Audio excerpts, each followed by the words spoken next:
Hi, this is Graphically Alex coming at you with all things fat related. If that's something that interests you, please subscribe. I'd love to have you. So today I wanted to go ahead and react to this. I just kind of need something a little different, and I feel like you guys do too. So I feel like it's good to try something totally new in a way, and I want to see what he has to say. If you guys don't remember Leo Skepi, he had like this whole like drama thing last year in terms of the photosphere. He broke the photosphere because he talked about like if you don't fit in a certain size to get over it, basically.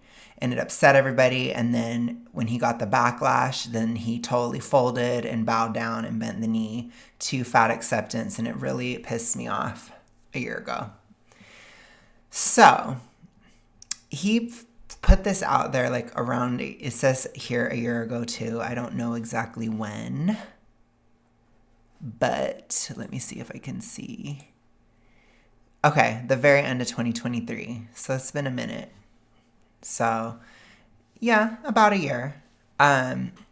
He put this out. I want to see what he has to say because he's probably going to talk about like certain spiritual concepts and things like that, which for me, in my journey, it was very irrelevant for the beginnings of the journey. I think now in the mids, it's a little bit more relevant. So I'm interested to hear what he has to say. And if I agree or disagree, I feel like it could at least be an interesting discussion. So I want to go ahead and do this. So we're going to react to this. So let's go. Let's see what he has to say. Hi friends, this is the long-awaited episode you've all been asking for. This is going to be all of my diet tips and all the things that I've used to lose weight.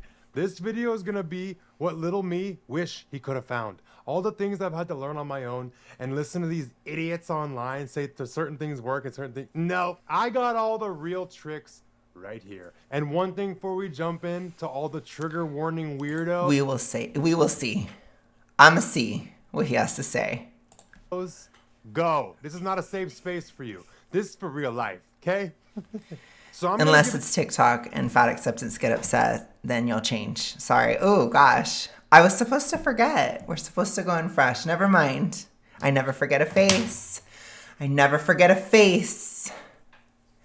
Ever. To you straight. I'm gonna tell you a couple things you need to get right in your mind and get the right mindset. And things you need to just realize and get solid with before you try and jump into everything. Because then I'm going to give you tips. Like realistic, these are good, these are bad, do this instead of this. Like I'm going to give you the actual applicable steps of like things to do and ways to change your eating habits and everything around it. So let's start off with mindset. If you want to lose weight, your entire life is about to change. This is not like a small thing. When you set out on the goal to lose weight, what you have to get right in your head and expect is your entire life is about to feel different. Your entire life is about to change as you know it. And just because something is new or feels different, it does not mean it's bad. It does not mean it hurts. It's just different. So I wanted to say this before your brain immediately starts running with unfamiliarity. So what I will say, I think he's right that change is not necessarily bad, and I think that's a good thing to say. Where I think he's wrong is these changes could be very slow. It's the way that he's talking about it, it's making it sound like you have to jump into being an Olympic athlete within 2 weeks. Like it isn't quite like that. I always try to have you guys set an expectation of doing things for years. So years of time, especially if you're very, very big, think like this will be a years long journey. If you're not that big, then it might just be 1 year. You know, it depends on where you're starting from. So again, maybe that would be helpful in a certain context. But when I hear that, I feel people who are really big hearing that and being like, oh my God, I can't ever do that. And then they're just like basically already checking out. And I'm like, whoa, wait. It changes really slowly over a long period of time. So it doesn't have to be the most dramatic shift that ever occurs, ever. It can be very slow.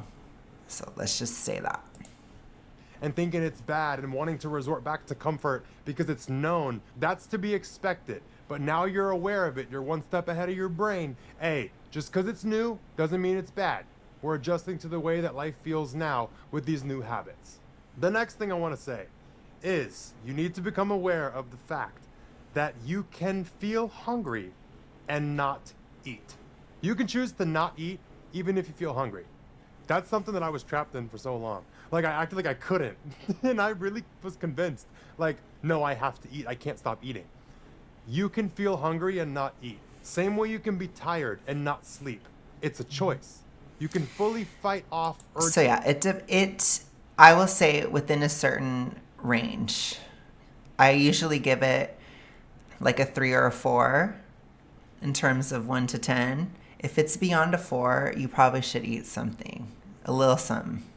But you have to be very accountable, and it depends. Now, where I'm at today, I agree with him. And why do I agree with him from where I'm at now? It's because I'm not that hungry. So there are times this February, which February is very tough for dieting and all that stuff. It's tough. I need to kind of do a health update because a lot of stuff is shifting in me.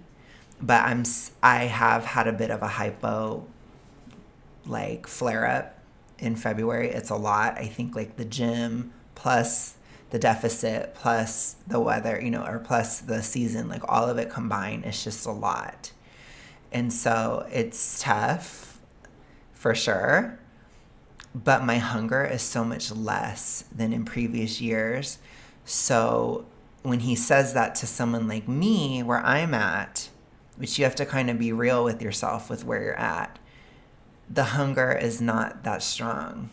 And it can be more of a hypo hunger, which I have been feeling that. So it's like I'll see candy and it's like I want to have it, but it's not in my deficit. So I'm just like, no, because I want to be done.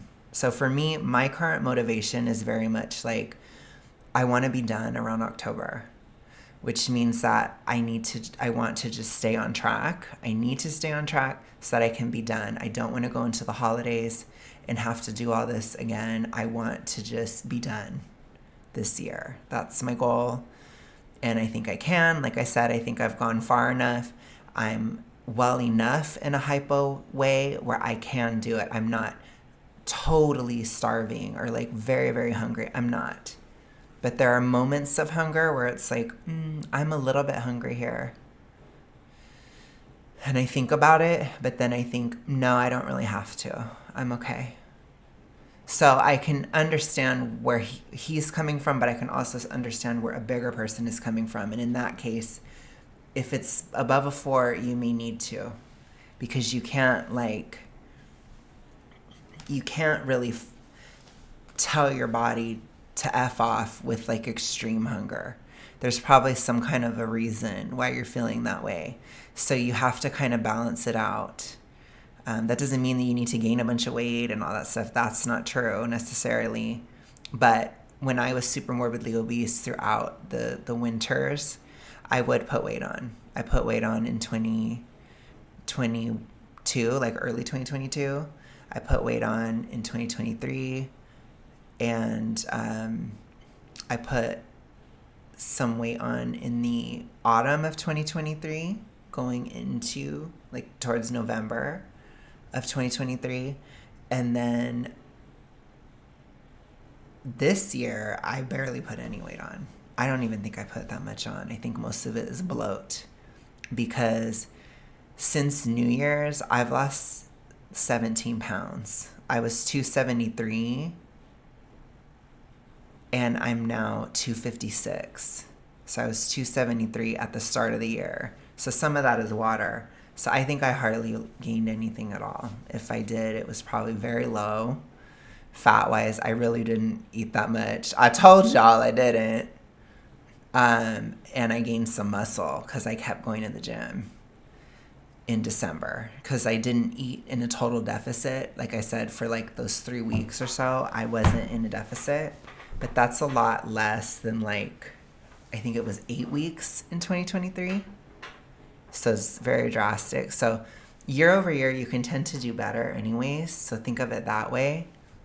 But in super morbid obesity, it's somewhat common to gain some weight in the winter because your hunger gets really, really, really strong. And you can only do so much, honestly.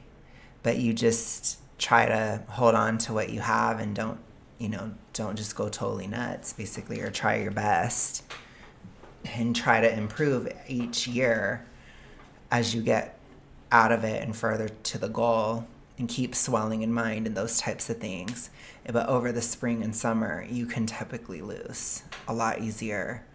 And even a good portion of the autumn, you can. So you can still look towards that. So I would think of it that way, which I know that's probably too complicated for what he's saying, but for where I'm currently at, that advice is not bad advice because it's not that bad of hunger.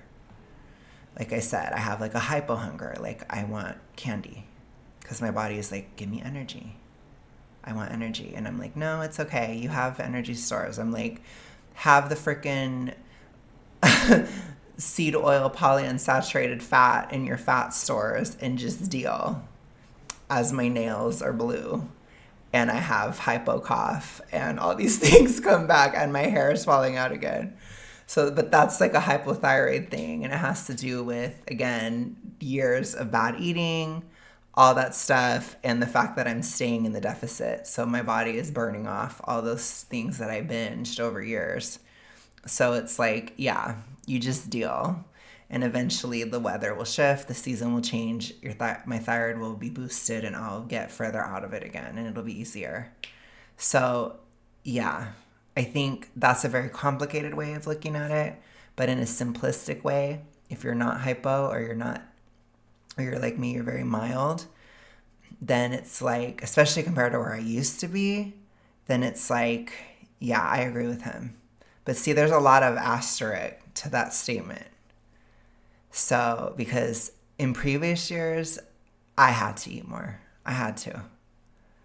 I just did.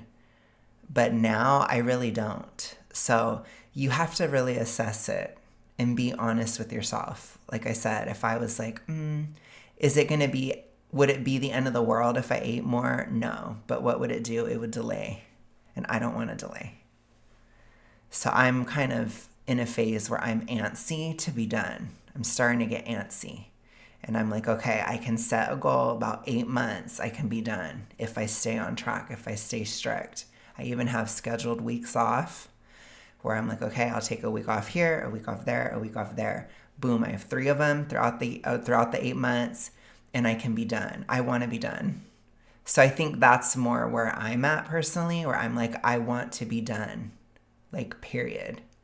But in order to do that, I have to be really strict. So I agree with him now. Previous years, Alex would not agree with him. 2025 Alex, I agree with him. So again, I'm in a very weird mid zone where I remember being very big and I'm getting proximity to not being big at all. So it's like I can understand both sides. I see what he's saying. So again, it's a personal thing where you have to be really honest. It takes radical self-honesty to really be real. Okay? All right. Urges, not even fight off urges, but like you can not let your emotions and the way you feel dictate what you do. It's like being thirsty. You can be thirsty and not drink. You can be tired and not sleep. You can be horny and not fuck. It is possible, and I want to say that. And making you aware of this thing actually being possible, you having control, is because it doesn't feel like it. It feels very overwhelming when you have urges for things. And food absolutely is a comfort. I know it fully. I was fat as hell when I was growing up. I was a big kid. I was big for most of my years growing up. And food is absolutely a comfort. But what you have to understand about comfort is you're feeling discomfort and you found a way to comfort yourself and make yourself feel better, which is food. What happens when you no longer allow yourself to run to the comfort mechanism that you know, when you make yourself sit in the discomfort and you're like, okay, I can't go eat. I'm not going to choose that comfort anymore. What other comfort can I find? You've never explored this perspective. So I want you to sit in the discomfort and no longer run back to what you know. Open up to the potential. So I think this is very good. I think this is good advice for people who don't really have toxic ritualistic, or who are kind of like, it would be like very, very, very, very tiny, tiny, tiny amount of it, or like super, super subclinical, right? Like very, very light. I think that that would be good advice, because I do think for people in general, they can tend to look at food as comfort and go to it for that reason. So for me personally, I just have years out of the disorder. I was in it so deep. Like I said, it wasn't comfort for me. It was a anxiety defense mechanism. It was a duty. It was a freaking, gosh, I don't know. It was one of those things of like the precepts must be obeyed. That's how it felt. It was not very comforting all the time, I'll put it to you that way. But I can totally see that for like more normal people, or for people who are just like kind of overindulging a little bit, which there's a difference between overeating and binging. There's a big difference, which people don't always see that. So I think that is good advice for overeating. That's kind of what he's speaking to. I think it's good advice. Find other things, because that's what I've had to do even in this mid phase, where I've kind of had to have this mindset and be like, okay, like I don't feel very good. I do feel hypo. I feel weird about my identity shifting. Like there's certain things where I'm not comfortable. It's exactly like what he said. I'm not comfortable. So it's like, but I'm in a deficit and I'm eating less and this type of stuff. And so it's like, okay, then I have to remember to just do something else. So basically what I'm saying is, in this phase and beyond, I think what he's saying will totally work. I think that that's true, because that's something we're actually hearing him put it that way. It helps me at this time, but it probably wouldn't have helped earlier. So that's what makes this issue so complex, because like I said, I am uncomfortable, but I don't have to just eat more. I don't. I'm not that hungry.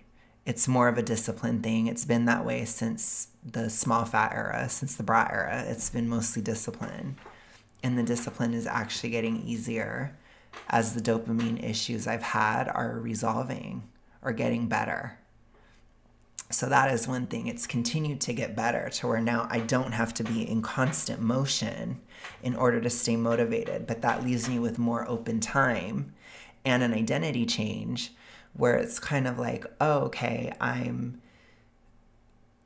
have time to sit and think about my identity changing, and it kind of freaks me out. But I also have time for hobbies and things again. And I have time for like chores and things at home. Like I have time to get things done at home again, because I'm not so overworked and I'm not pushing so hard all the time like I had to in a prior phase.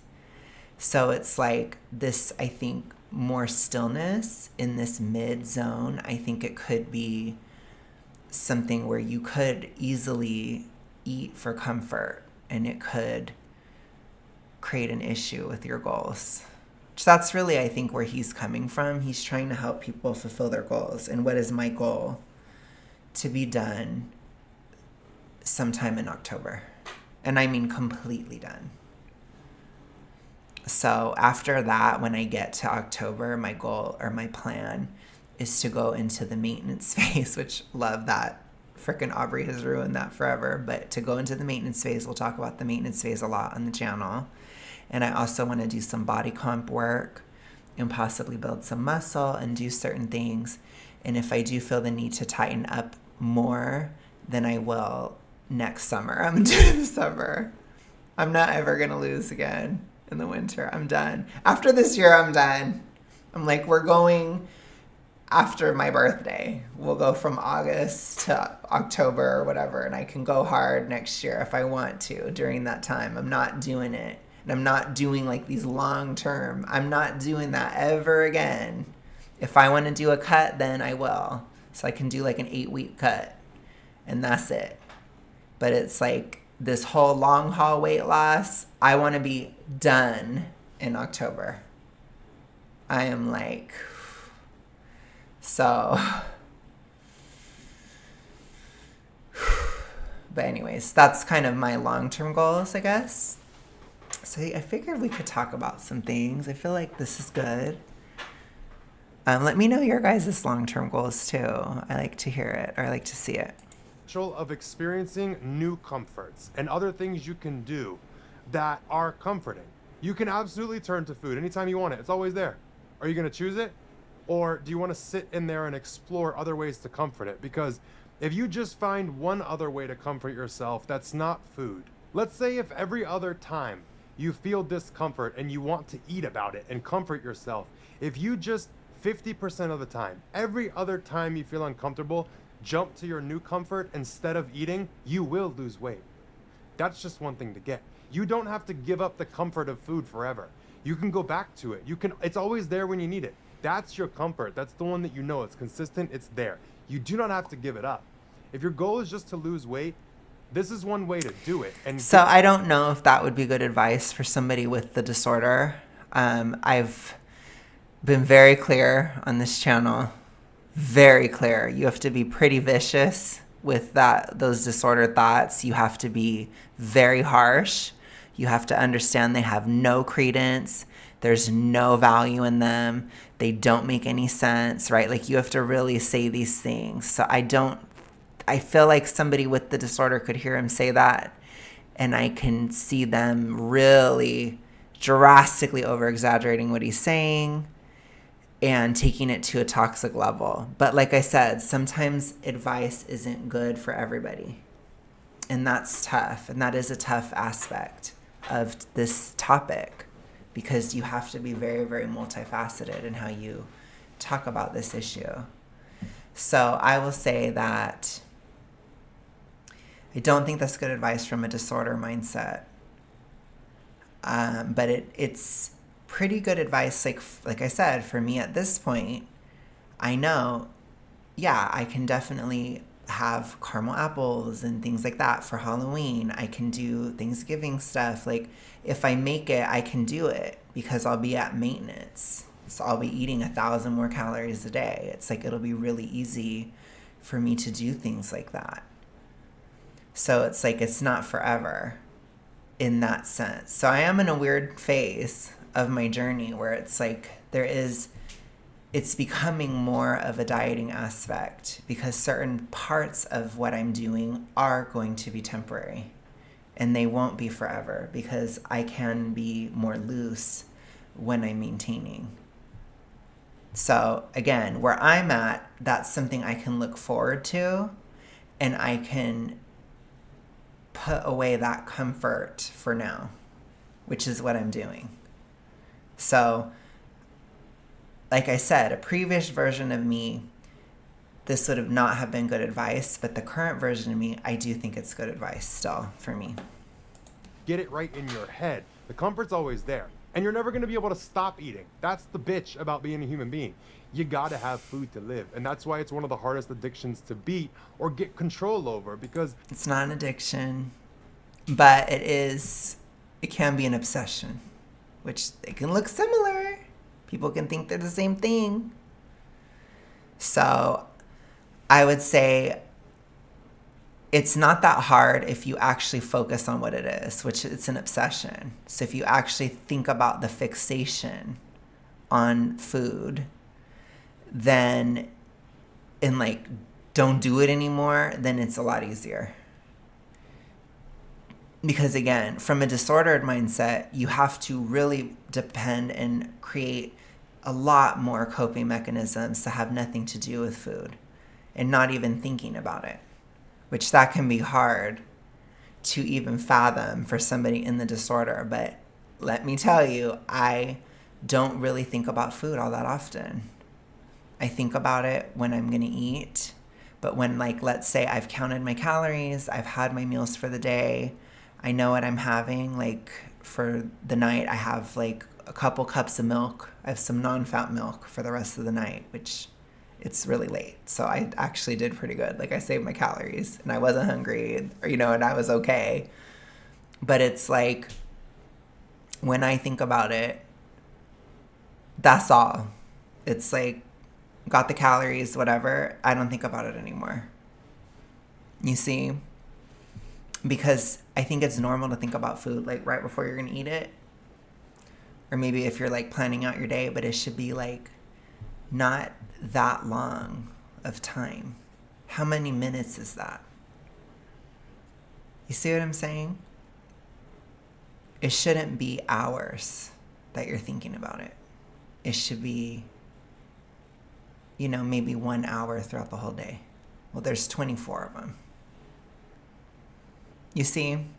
So try to keep it in perspective of how much you're actually thinking about it, because if it's a fixation or an obsession, that can feel like an addiction. You can think it's an addiction, but it's not, because there isn't that physical aspect. And again, eating is a part of life. It's a natural thing. And something like a drug is not a natural thing. So it's different. And people can make arguments for certain foods and things like that. I think that can be fair. But again, you don't have to have Doritos, for example. You just don't. Or you don't have to have like a super unnatural food. Like, I've been very wary of food dyes this year. I've been really like at a point where I'm like, I don't want to have it anymore. I don't think it's good. And so I don't. It's like it's a decision I made. And it was just freaking me out. It's like, gosh, this is all banned in other places. And, oh, gosh, it was just kind of weird. And then it's like you look into it and it's like, oh. And it doesn't even change the taste or anything. So it's like, that's something that I did. But that's a decision we all make or whatever. I'm just saying, you can make an argument for those unnatural foods, but you don't have to eat those foods. That's not real. So, and all it really does is it affects your satiety. So it makes you be able to eat more versus a more natural food. You get full. You'll get more full, which that's still not an addiction. But anyways, I don't want to get like all into this because people get really triggered about it. But remember, your hormones and being hungry is not an addiction. If your hormones are messed up and you're hungry, that's not an addiction. But if you're thinking about food all day, every day, all the time, hours a day, that's a fixation. That's a obsession. And remember, there's probably going to be other obsessions. If you have the disorder, then you're going to be obsessed with how you look, and you're going to be obsessed with your diet. If you're in the restricting phase, then you'll be obsessed with that. So for me, I don't really fixate on my diet at all. Like, very little. Being in the mids, I do look at myself more. And I have to be careful, like I said, but it's not at this point where I'm going to be like, it's going to affect how I eat, basically. It's just not. But I can be at risk for like body dysmorphic episodes and things like that, or like kind of an anxiety or a distress about it if I'm too much, right? And I don't look at it for like hours a day, but I have more often. And I do have to like, it's tough. Like I said, there's still going to be there's still a legacy of it, and that part is a little tough. And I'm still coming to terms with like fatness not being a part of my identity anymore and things like that. Like, that is tough, but I'm getting more and more used to it as each day passes. And I'll look at myself in the security camera and I'll be like, that's mid. That's mid. I take a picture of myself. I'm like, that's mid. So it's like, I'm kind of like affirming that as I'm letting go of that label and stuff, which is just, it was over 25 years, you guys. Like, it's tough for me. It is. It's hard, but that's why you do it. It's uncomfortable. It's all those things. But again, in my brain, there's no connection to eating behavior. I don't think of it that way. And again, the way that I think about my goals and stuff, I calculated it. I looked at it, the 2 pounds per week. And like I said, I have 3 weeks off where I'm going to be eating at maintenance throughout the year. And it's like I have that and I've charted it out, and that's helping me stay motivated in the mids too, because you have to be more optimistic. I have to look more to the future and look more ahead rather than being like, oh my gosh, I got to tear out of here. Oh my gosh, I'm going to, I'm in such a bad situation. I got to keep fighting. That kind of thing. It doesn't work anymore. I told you guys. So it's hard.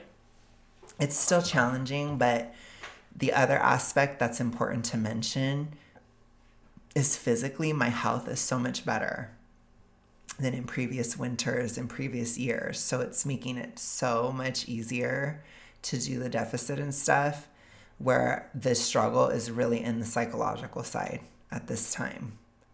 So I try to do that work, and I do think I will get used to it. I've had phases where I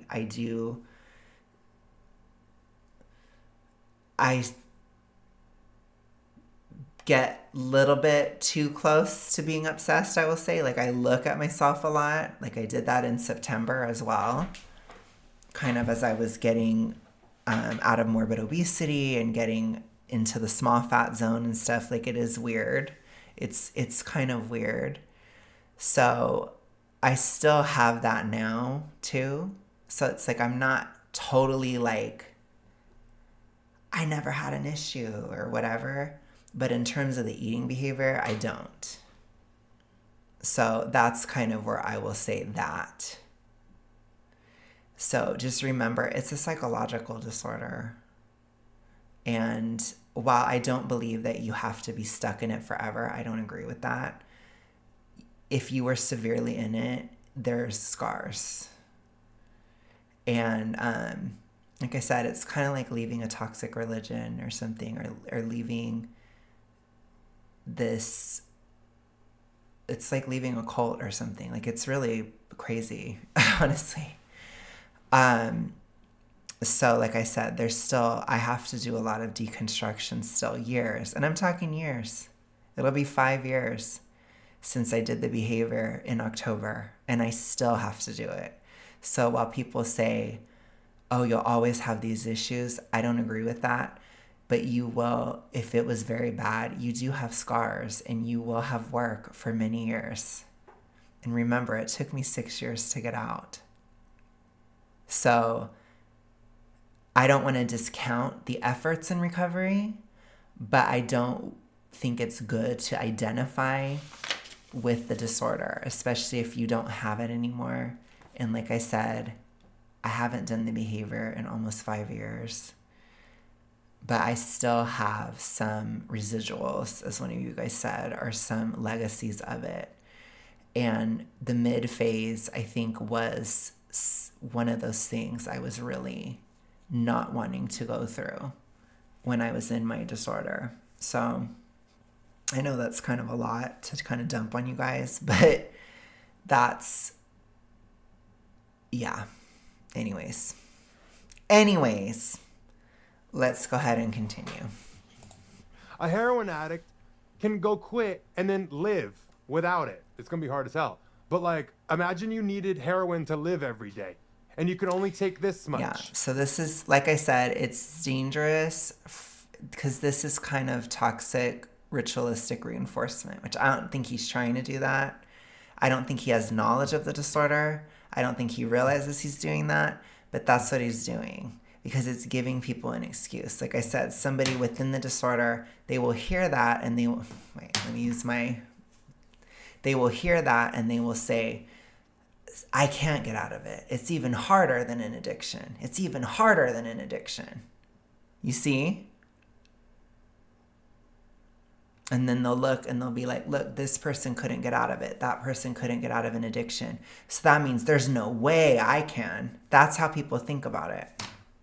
That's toxic ritualistic mindset. That isn't real.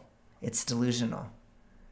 And I think a lot of people, they have a very hard time understanding the difference between an addiction and a delusion, but they are two separate things. That's delusional. But that's what people say in their heads when they have this disorder. Well, it's even harder than an addiction. It's even worse. And look at how hard it is for them. It's twice as hard for me. So I'll never get out. I'll never get out. I'll never get out. I'll never get out. And you say it over and over and over again, you see? And you can also have false recovery in it too. It's very tricky. There is a lot of overlap, but they are still different. And I always talk about it because viewing it as an addiction is not helpful.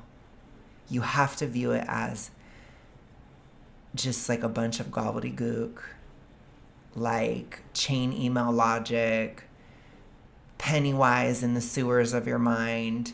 It's something that shifts. You kind of gaslight yourself with it. It's a delusion. It's delusional and it's fear-based. It's a fear-based delusion.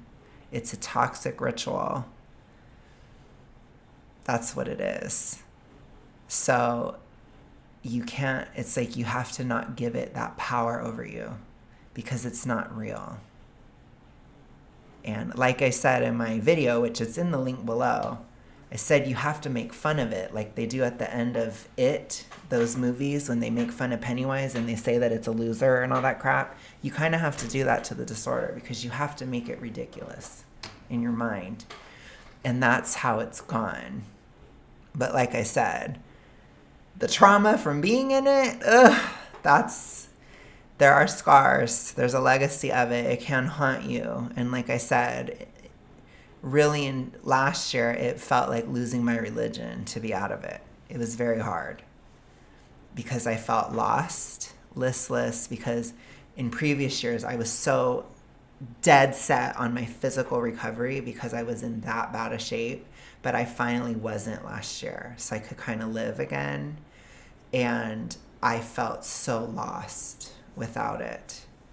And I was like, I don't know how to live without it. So that's difficult, but it felt more like I said, being like losing your religion or something. It's like losing a way of life, a worldview that's not real.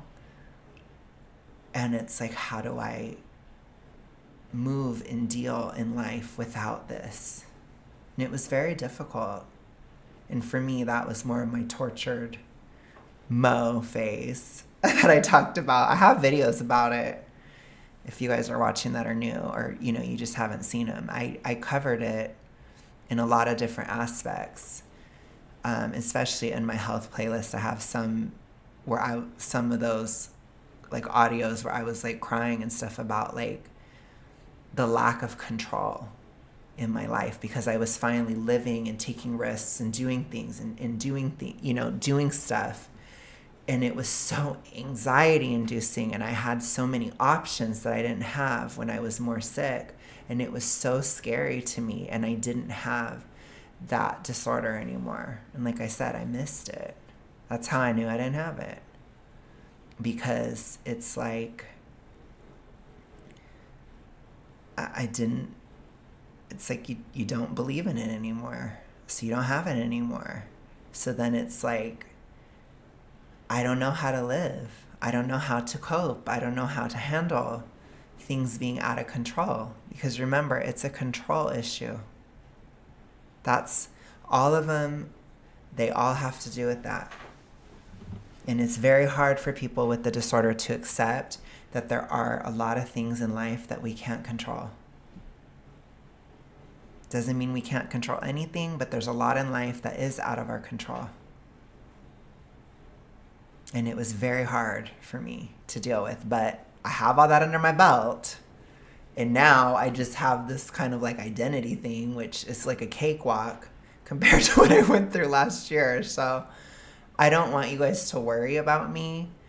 I've been through worse, which I'm not trying to be like, I'm just saying that's the blessing of going through the hell I have, is that this is a pretty light issue. And again, I'm very aware of it and I am careful about it, but I just look at myself and think, this is mid, this is mid, this is mid, because it's divorcing the fat label in my brain and it helps me to let go of it. And that's kind of what I've been doing. But you kind of have to do stuff like that sometimes. And those of us that have the disorder or have had it or have the legacy of it, we tend to be obsessive. We tend to be ruminating in this type of stuff. So it's like there are certain affirmations that you're going to have to do. I've realized in the mids. And that's one of them is I'm mid. So it means I'm not fat. So it's divorcing it. But anyways, that's just some of my gobbledygook. To a lot of you guys are probably like, what the hell is he even talking about? What? But I've had a feeling if I covered this, it would give me good discussion. So we're going to keep going. You can't take too much.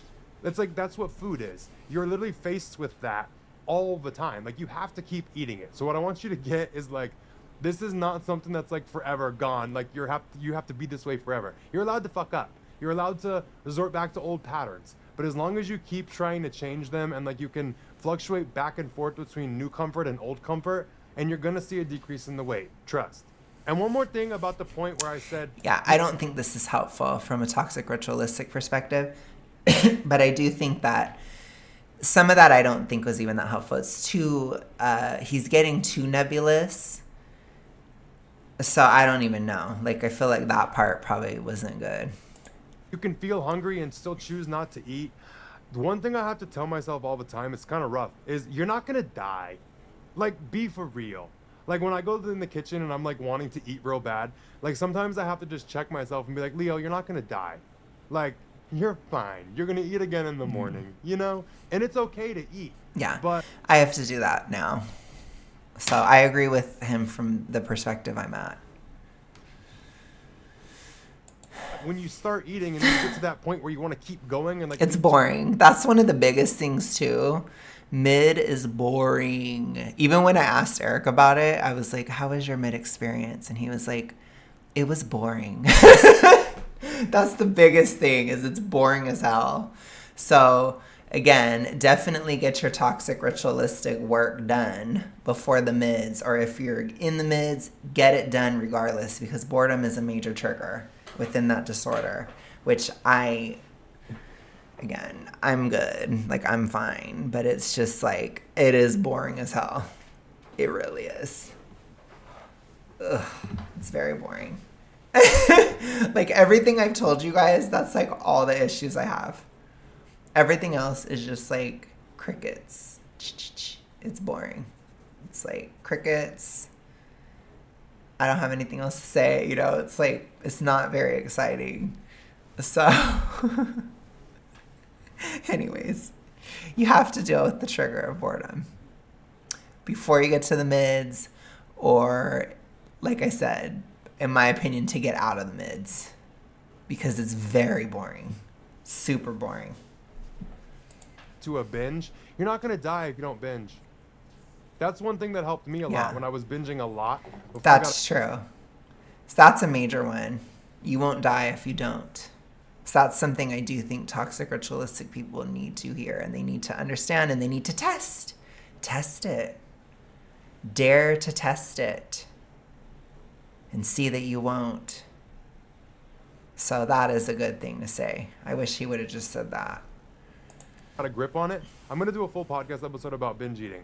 But that's one thing that helped me a lot, is being like, Leo, you're not going to die. Maybe we should look at that one too in the future, if you guys are interested. If you resist this urge, go to sleep. Now, the last little mindset piece I want to give you before we jump into the steps is you're going to feel uncomfortable and off while you're losing weight. Not that you're going to feel off in a bad way, but it's not the most enjoyable experience, because your body is using itself for energy. there's gonna be a little discomfort. You're not gonna feel it. It doesn't hurt. Like you've all gained weight and lost weight. Like you don't notice it. But when your body is having to use itself for energy instead of food that you're giving it, it doesn't have a lot of just excess resources there to use. So it has to start breaking down your fat and using it as energy. There's a lot of new hormones and things going on. And it's gonna feel new and it's gonna feel That's stressful. true. But also, I'm telling you, I can hear him and I can hear what a past toxic ritualistic version of me would have heard. And what I will say to that person is you are supplementing your calories with your fat. So you're getting like 1,000 calories or so out of your fat stores. And the rest of it that you're eating, that's all the food that you're eating. So don't freak out about it. It's a supplementation. So I do agree there are hormones released in these types of things, and it can be a lot. I have talked about that extensively on the channel. But in the mids and stuff, it's very weak compared to the past. So I think if you're not that big, it's not that much.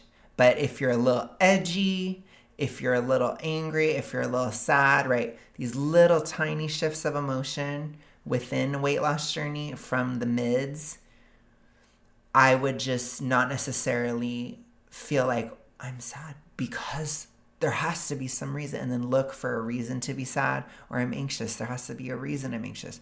Or I'm angry, there has to be a reason I'm angry. Try not to do that too much, because if it's just a tiny little emotion there, it could be hormonal. So unless if like somebody does something to you or something, like if it's there in your face, then obviously that's what it is, right? But if it's these tiny little things with no real explanation or reason, it could be a slight hormonal push or hormonal pull, which I don't, like I said, they're very weak now in the mids, and in just plain obesity than they were in super morbid obesity. It was incredibly loud. So they can be very drastic, especially if you are a very emotional person. It can really mess with your head. So you have to be wary of that too. But just know, like, if you are in that super morbid place, it gets easier and easier the closer to goal you get. Because for me now, it's barely. I don't even know. I can't even tell. Because sometimes it is just purely psychological. And then sometimes there are these little pulls or shifts, but they're tiny. They're tiny. That's why I always call the mid-sized princess era the princess in the pea. Because it's always like a pea. It's like a small little thing. So it's just different. It's a different perspective. Whereas like when I was tortured Mo, it was like all these huge life questions. And like for me in particular, taking chances, taking risks, living life, going out again, doing things again without the disorder, and having to chart a new path intellectually or in my mind. Remember, it's a disorder of the mind. It's not really an emotional disorder. It's a mental one. It's an anxiety-based disorder, which is why there are plenty of people that are not emotional that have the disorder because they still have anxiety. It's just when you are emotional, you have an anxiety response to your emotions. And so the connection can seem very connected, but it's not. It's actually feeling, then anxiety, then behavior. So it's not the feeling, it's the anxiety. And that's why people will also binge over like their bills or a deadline or something that's just stressful, that has nothing to do with an emotion. So you have to think about it that way too. But like I said, that's more of a tortured Mo thing where it's like I have to live my whole life. I have to chart a whole new mental pathway of I'm living life and things are triggering me and things are bothering me, but I don't have the disorder anymore. So I have to chart this whole new mental path. That's like a lot more work, and things can be really serious. You can feel really depressed, like when you're morbidly obese or even super morbidly obese. You can feel really, really sad and stuff. And you think about these huge questions of like, will I ever be loved again? And, like things like that that are very serious come up during that time. And it's, you can use it for spiritual growth if it does come up. So you try to use everything the journey gives you. But in the mids, it's not that serious. It's like really light. It's like, oh, I feel like I'm missing out on something. It's very high school. It's very drama class. That's why I put that background for my video yesterday. It's just so light in comparison. So from my perspective, it's like sometimes I have a hard time talking to you guys about this stuff in the mids because it's like, it's not that bad. And I was so serious a year ago, my God, I really, really was. So it's like, I was very guttural and like over the spring and stuff. Like I said, I remember those like audios I put on my health playlist where I'm like low key crying about the fact that I'm like, I'm not sabotaging myself and I don't know what's going to happen because I'm not sabotaging myself this time. And I don't know. I'm so anxious, it was really hard. That's kind of the difference, I guess. I was thinking about my little eras I do, and I was like, I feel like there are like sister eras, and I do feel like this Mo or Tortured Mo era and Mid-Sized Princess, they're kind of connected, but it's like the cheesy high school sister version of it. It's like so light. Whereas like, I think my super morbidly obese Eras tour ritual to get out and the Brat era, they were also kind of similar, but Brat was more fun, but they were both like more, you don't think as much. You just do, you go through the motions, you just go, you hit it, you go for it, you just go and go and go. So it's interesting how how at least in my journey, there have been these phases where there's certain phases where it's like, you go through the motions, you just go for it. And then there's certain phases where you have to think and reflect a lot too. So it's kind of interesting. And I do wonder if you guys felt that too. But yeah, this is all going to go into my book. The eventual book that will eventually come.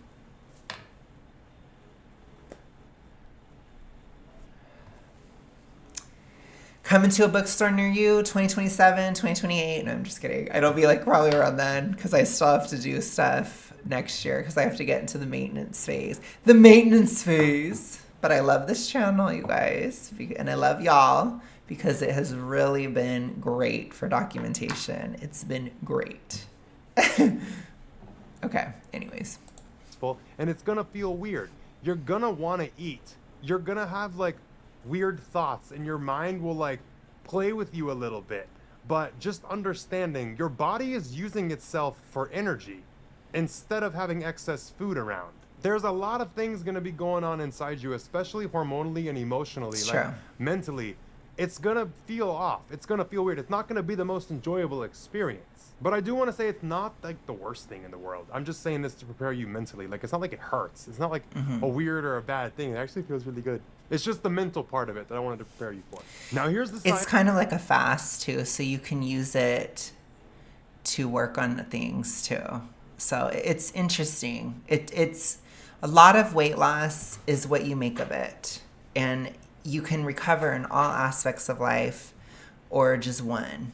And I would advocate for all aspects because it is an interesting time of life, especially coming from a very big size. It's very transitional, and you can really get a lot of ground covered in a short amount of time. Because you can use that kind of weird feeling that he's talking about, you can use it in a positive way. So it's not all bad. That's something I'm learning in the mids. It's not all bad. It's okay. There's positives to it as well. So, yeah. Science behind losing weight. I'm going to make it very easy for you. And things look a little different because I recorded this episode a few days ago, and I just thought of this. I need to add it in. Losing weight is a numbers game. Calories, look at them as energy. When you have an excess of energy and calories in your body is going to store that as fat. Your body is not against you. Your body is doing what it's supposed to do. What happens with weight loss is these stores that you have of fat on your body are used for energy. So when you don't have enough calories that you're eating, your body will start to use the fat stores and the energy stores that it created when you gave it extra. But weight loss is literally a numbers game. I've tried everything in the book, and that's really what it is. It's a numbers game of what's going in and what's going out. Like if you take in a lot of energy and excess calories and you're not expending them or using them, your body will store it. So your body burns calories every single day. Your body needs a certain amount of energy and calories to maintain itself. And this is your maintenance calories for your body to do what it needs to do and figure itself out and keep itself going. When you eat more than that is when you're going to gain weight. If you eat less than that, you will lose weight. And everybody has this whole big fight about maintenance calories and what everybody's number is. Everybody's number is going to be different. It's going to be dependent on your age, weight, height, gender, everything. Like everything is going to be a contributing factor to how many calories you burn. Especially muscle composition as well. So how much muscle you have makes a huge difference as well. Day to day. So for the people who want to know what their maintenance calories are, go on Google and literally type in calorie calculator. And there's going to be a lot of different links. Click like 5 different links and put in all of your information. Like your age, your sex, your height, your activity level. Put it into the calculator and it's going to give you a number at the bottom. A lot of people say 1,500 calories for like normal women is like maintenance. Everyone's going to be different because I'm 6'7" as a dude and I work out a lot. My maintenance is like 3,000 to 3,500 depending on how hard I work out. But if you want to figure out what your number is to figure out your maintenance, to base your diet around. Yeah, you have to just see. I mean, and it's something you can definitely experiment with and see, because you can literally just count the calories, eat them, and see if you lost weight. You know, it's not something. A lot of times people within weight loss, they see it so like, I have to do this instantly right now, and like it has to be 100% on point, like right this second, and da da da da. Like it doesn't. It's not like that. It's something where I said it when I wore my willow blanket or whatever when I did that video with William. I said it matters where the wind is blowing. So are you starting it? Are you figuring it out? Are you experimenting and seeing what your maintenance is, what your weight loss level is? Find it. Then you find it. Like I can literally just tell you guys the app that I use. I use My Net Diary. Those calories have worked for me. But I also do have an active lifestyle. I tend to eat more around my basal metabolic rate. That's what I tend to eat. And then the activities I do throughout the day, that's where the deficit comes in. So I tend to eat kind of around there, you know. According to my scale app says I burn 2,074 for my BMR. So I'm having like 200 plus that. So I'm having like around 2250, 2247 if you want to be super specific. That's what my current counting is. So it's like I would kind of think of it that way. That helps too, because it can help with hunger if you're eating at least your BMR and then burning calories throughout the day, because you do burn calories through activity throughout the day, unless if you're just laying down all day. But typically people don't, so that can work. And then obviously you go to the gym and you can figure out your balance and how much more you want to eat that day or whatever. You can figure it out. It's very individual. So again, that's one of those things where it takes total accountability and radical self-honesty. Go put your information into like 5 of these. But yeah, different... he's saying do an aggregate of it. I think that's a good idea. I think also too, just seeing it yourself. Like I said, you can always experiment with it, balance the hunger with how much the deficit is, figure out where those two meet, and go for it. And it can be slower if it needs to be. You can do 1 pound a week if you need to, especially starting out. You can do half a pound a week. Like, it depends. Different people are at different levels. I do the 2 pounds. I probably will do the 2 pounds the whole way, but that's what makes sense for me. So these are just like practical things. You have to just realize you can do different options at different times and stuff like that. It's okay. So you just need to figure out what your goals are and what you can workably do. And then you do it, you know? Different calculators because they're all going to give you a different number, but they're all going to be around the same. And then just take the average of all of those numbers and you have like your baseline. Okay, this is most likely my maintenance. Now you have a starting point of how many calories you should be looking at to eat a day to maintain yourself. And there's two ways you can play with this number. If you want to lose weight, you can eat less food and eat less calories, or you can eat the same amount of calories as your maintenance and exercise, which will put you in a negative. That's where you want to be. There's two ways to get to it. So you can eat less or exercise more. And I would suggest doing both. That's my suggestion, to do both of them. Either one. Especially walking. Especially walking. It's a very good one. Is literally as simple as that. You're going to have to start looking at the numbers and understand that it is a numbers game. You can play the game or you can lose. It sucks. It's not fun to play the game, but it is a game. So here's your trick for the game. There are 3,500 calories and 1 pound of fat. So if you want to lose a pound... I wouldn't call it a game just because the disorder can kind of be that way. That's just like a personal thing though. So I would call it more like a formula. Something. More like reality, right? But I get why you're saying it. I'm just saying personally, in some of my videos, I've compared some of the aspects to it like gambling or like a slot machine of weight loss. Like you don't want it to be this crazy thing. It's just a formula. It's like an algebraic formula. There's no like witchcraft behind it, you know? So just keep that in perspective as well. Of fat a week. You need to be in a 500 calorie deficit a day. Whether that's eating the same amount and burning 500 calories, or if you want to eat 250 calories less and then exercise for 250 calories, do cardio, go to the gym, whatever it is.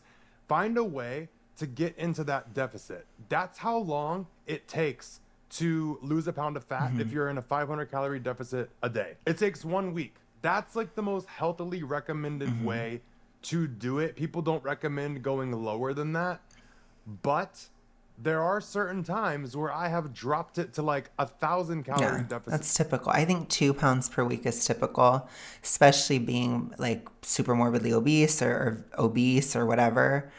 I'm going to try to do it the whole way. If I can't, then I won't. But I'm going to try. I'm going to try to do plenty of exercising, especially post-July. So we're going to be in a new era probably towards July, especially if I stay on track. So you just wait and see.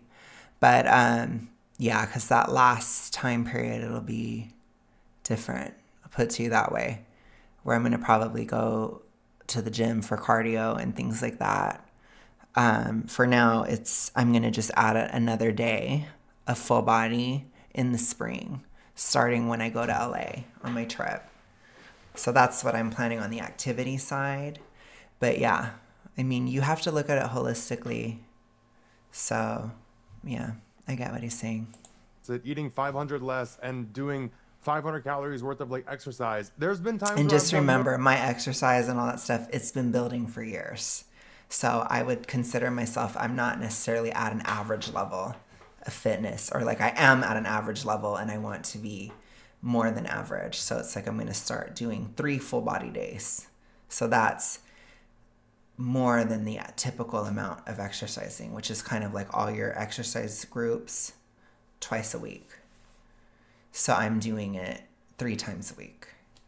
So it's like, that's decisions you have to make. And again, I have experience, right? I've been doing this for years, right? It's like I'm in a different spot. I've been going to the gym for years now. So that's not something you have to do like immediately whatsoever. Okay. More. That's not the most recommended way to do it. But if you want to speed up the results, it's literally a numbers game. And this information, me sharing it like this, people are going to get mad and say, that I'm like putting people in danger. No, you have the information. I just fucking told you what's healthy. Now, if you want to follow it and do the healthy 500 calories a day deficit, do it. If you want to do more, that's possible. I'm not encouraging it. I'm just saying the I science. wouldn't necessarily suggest doing more than that 1,000, because that's basically what I'm doing. Like I said, it's around that 1,000.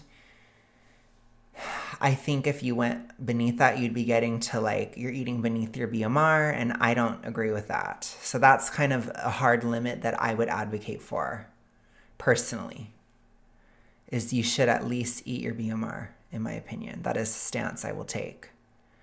But anything else, you'll have to see. It's also what's workable, and I don't agree that you should just be really hungry all the time. I don't agree with that. So you need to have it be at an okay level, or it can cause hormone problems. So we don't talk about that aspect as much because we're always talking about like the eating too much aspect. But there is a balance to this for sure. Behind it. But that's the main thing to remember. 3,500 calories are in 1 pound of fat. How fast you want to lose it is up to you, but you do run the risk of certain things with your health. So I'd say take it easy. You can burn a hell of a lot of muscle too, because it can put that's where people talk about like a survival mode and these types of things. It's just very harsh. So, and sometimes that can happen within a weight loss journey, but to do it the entirety of the time, it can really trash your body composition and stuff. So, especially if you're not being active and you're doing this extremely deep deficit, I would really not suggest that, because it makes it a lot more likely that you're going to gain it back. Because if you're losing tons of muscle in the process, through inactivity and a steep deficit, like if you're going below 1,000, you know what I mean? Or like you're having even less than an 1,000 calorie deficit, or like you're having even more than an 1,000 calorie deficit, I think it could put your thyroid health at risk. You could start putting yourself in a hypothyroid state, and you could have a lot of problems, basically, because you'll probably regain. And that's not toxic ritualistic, that's physical. That's a physical hunger.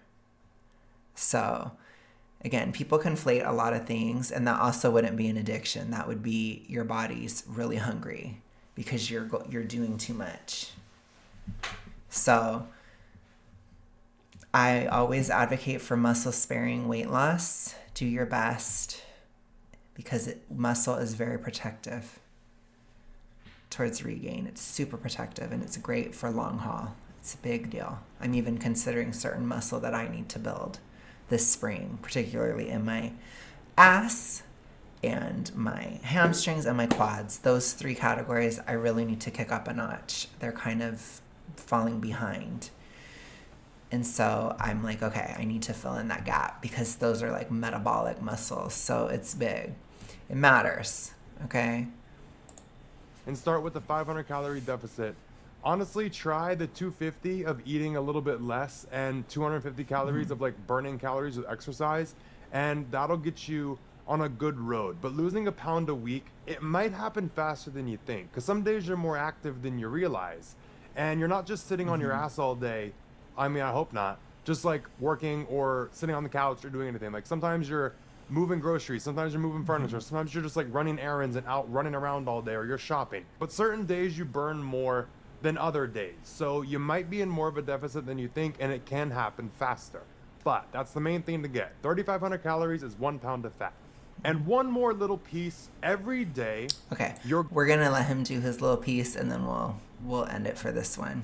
Going to fluctuate and look different and feel different. True. Some days you're going to hold a little bit more water. And if you weigh yourself every single day, that's not really the best indicator of weight loss. I go by what's in the mirror, how I look and how I feel. When you start getting into this weight loss journey, I don't know and about you're that. eating lower I think amount- weighing yourself the same time each week is helpful.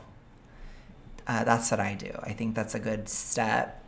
And then obviously if you're a woman and you're having your period and stuff, then you need to keep that in mind as well. So for a lot of you guys, it's better at a certain time of the month to weigh yourself. but you can also keep track, and you can be like, well, this time last month I was this. You know, you can kind of base it on a month by month basis. So that could be helpful too. Ounce of calories. Every single day, depending on what you eat, you're going to look and feel different, because with these calories, you can eat whatever you want. You can eat foods that are good for you. Okay, I think we're done for now. So we'll get into this the next time. I think I'm going to do the whole episode just because I feel like it does spark a lot of interesting conversation. And I feel like there's enough where it's not completely on point, where there's no reason for me to watch it, but there's also enough good where I'm actually getting some stuff from it, and hopefully you guys are too. So thank you so much for watching. I will be back with more videos tomorrow. I might even just continue this. We'll see how I feel. But I'll talk to you guys later. Have a good one. Peace.